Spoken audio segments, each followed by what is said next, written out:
Prayer before each hour. O my Lord Jesus Christ, prostrate in your divine presence, I implore your most loving heart to assist me as I meditate on the 24 hours of your most sorrowful passion. In your passion, your love drove you to suffer so much in your adorable body and in your most holy soul unto death on the cross. I implore your help, your grace, and your love to have profound compassion and a profound understanding of your sufferings as I meditate on this hour. I offer you my desire to meditate on all the hours, even those I cannot observe. Please accept my desire to meditate on all the hours, even when I must sleep or tend to my other duties.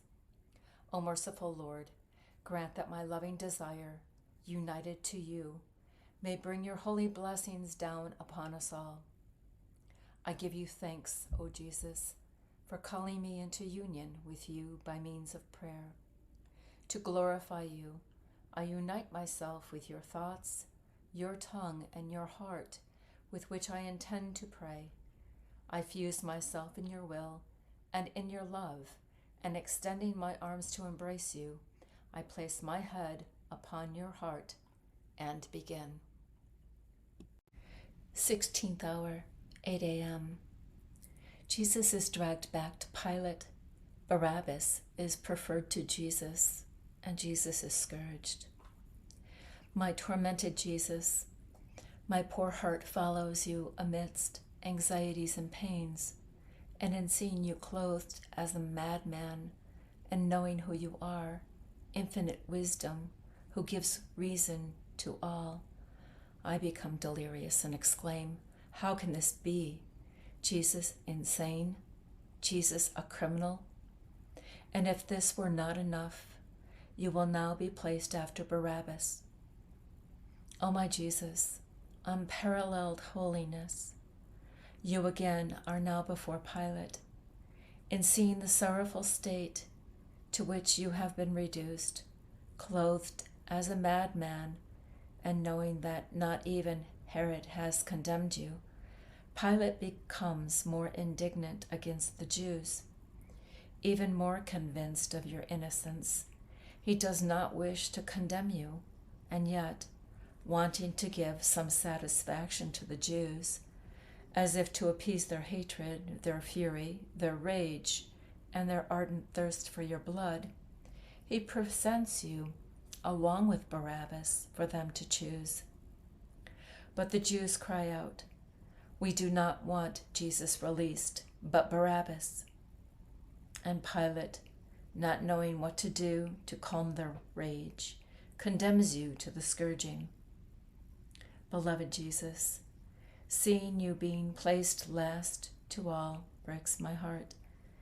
And while the Jews occupy themselves with ensuring your death, you instead, recollected within, are occupied with communicating life to us all. As I attune my ears, I hear you say, Holy Father, look at me, your Son, clothed as a madman. May this condition of mine offer you reparation for the madness of the many souls who have fallen into sin. May this white garment with which I stand before you cleanse the many souls who clothe themselves with the sullied garments of sin. O Father, do you see their hatred, their fury, and their rage toward me? Do you see their thirst for my blood that nearly extinguishes in them the light of reason?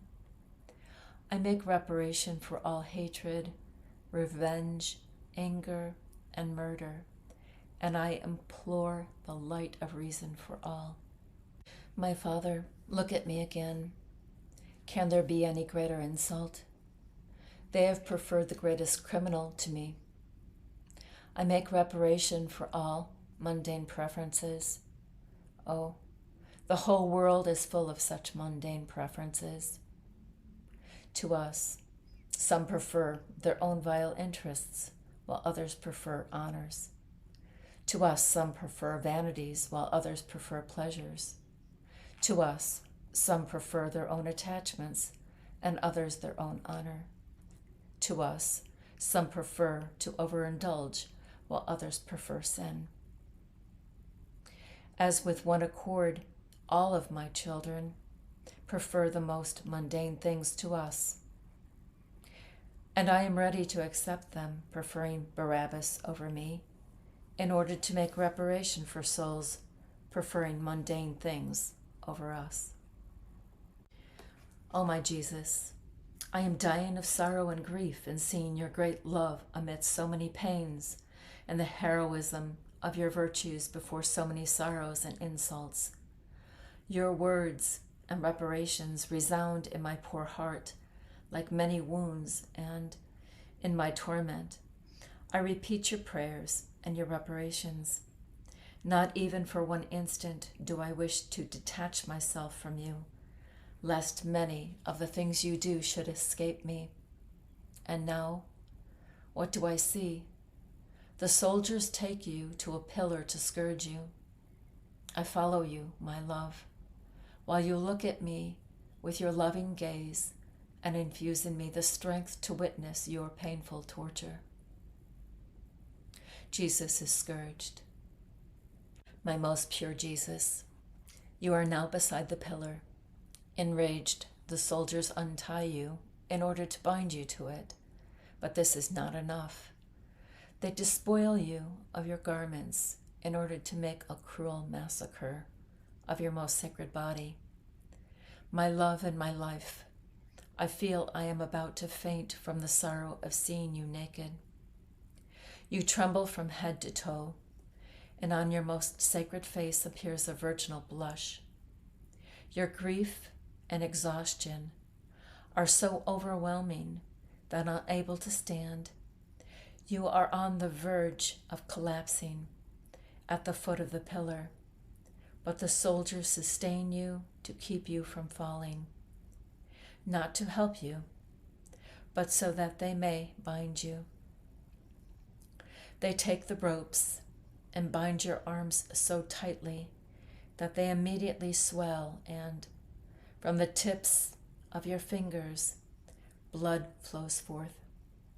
Then, from the ring of the pillar, they pass ropes and chains around your most sacred body, all the way down to your feet. To be able to freely unleash themselves on you, they bind you to the pillar so tightly that you cannot move a muscle. My despoiled Jesus, allow me to pour out my love on you. Otherwise, I cannot go on seeing you suffer so much. How can this be? You who clothe all created things, the sun with light, the heavens with stars, the plants with leaves, the birds with feathers, are stripped. What arrogance! And my beloved Jesus, from the penetrating light of his eyes, tells me, my child, be silent. In order to make reparation for the many souls who strip themselves of every modesty, purity, and innocence, it is necessary that I be despoiled of my garments. For such souls strip themselves of every blessing, of every virtue, and even of my grace, to clothe themselves with every vice and live viciously. With my virginal blush, I make reparation for the many acts of dishonesty, laxity, and indulgence in vice. Therefore, be attentive to everything I do, pray, and offer reparation with me, and be at peace.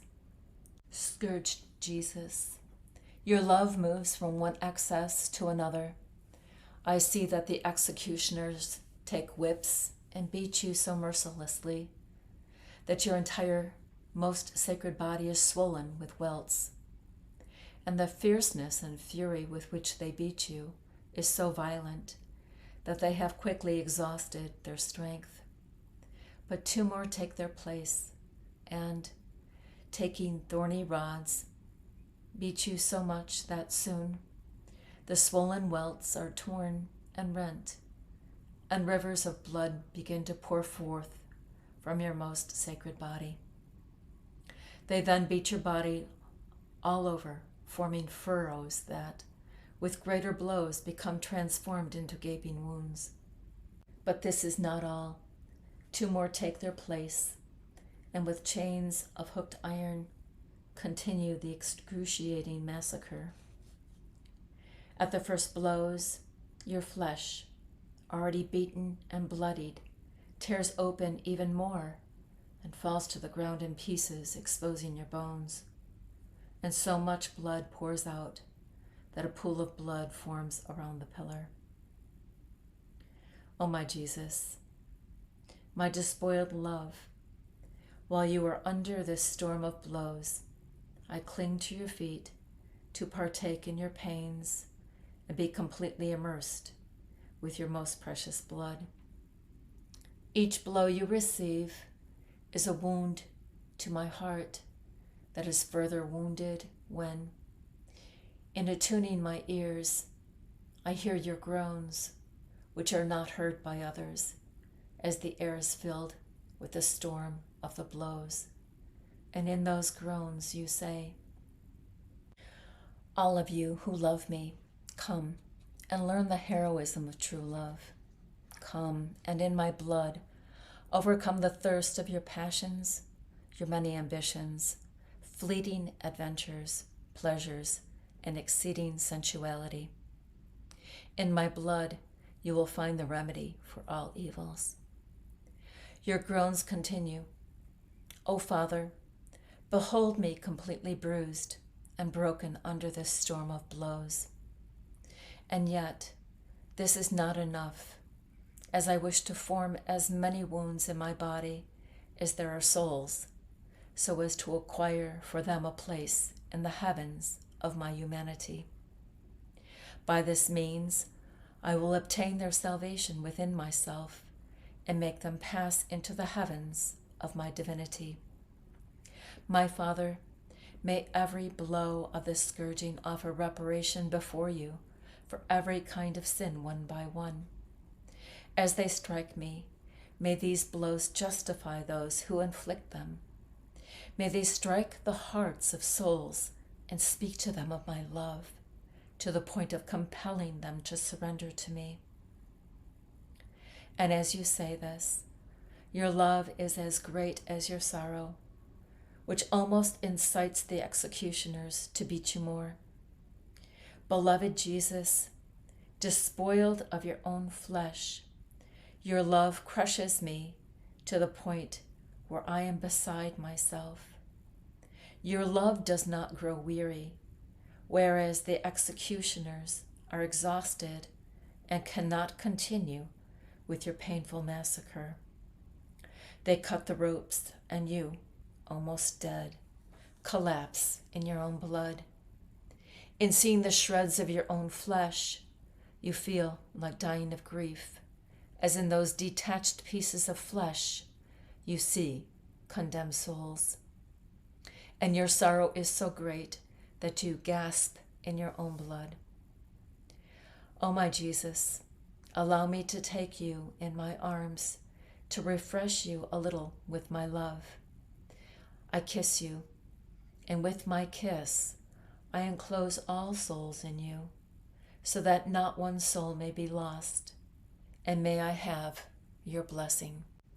Prayer after each hour. My beloved Jesus, you have called me in this hour of your passion to keep you company, and I have come. With the most touching and eloquent words, I seemed to hear you praying, offering reparation, suffering, and pleading in anguish and sorrow for the salvation of souls. I tried to follow you in everything. Now I owe you my heartfelt thank you, and I bless you. Yes, O Jesus, I repeat my thank you thousands and thousands of times, and I bless you for all that you have done and suffered for me and for everyone. I thank you and I bless you for every drop of blood you shed. I thank you for your every breath, heartbeat, and step. I thank you for all the words, glances, afflictions, and affronts you lovingly endured. For everything you did, O Jesus, I offer you my thank you, and I bless you.